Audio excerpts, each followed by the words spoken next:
You don't see many videos, posts, or people training hip flexors very often. And it could be that not many people really have the goal of getting jacked hip flexors. It's not really an aesthetic area to focus on, but it could be really important to train your hip flexors once in a while, just for overall function and health of the hip. Over the last 10 or 15 years, one of the most common goals in exercise has been to develop glutes.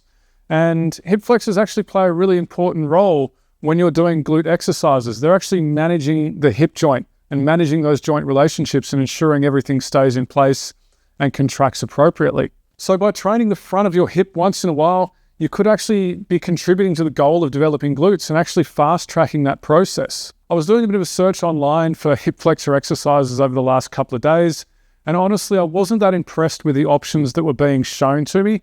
So I'm going to give you 3 really simple hip flexor exercises here that are really focused on producing more output in the hip flexors. First up, we've got this 4-way hip machine. Really simple one. You can just lock in and focus on challenging the front of your hips.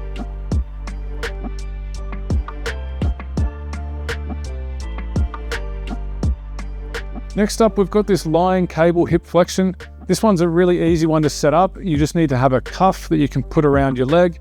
And you'll see here, I've actually got that above my knee, which removes all those lower leg muscles from the exercise, which is nice because it now focuses in on hip flexion. And I'm also pushing off into the barrier with my other leg. So I've got a little bit of support there as well to push into to enable me to produce more output on the hip flexors there.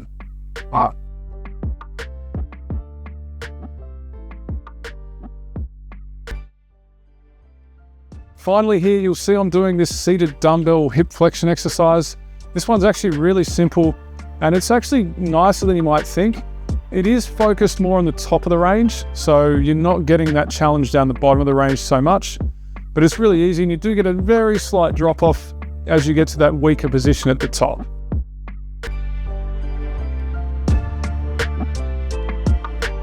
As always, let me know what you think of the video, put any questions or comments below, and I'll get back to you really soon.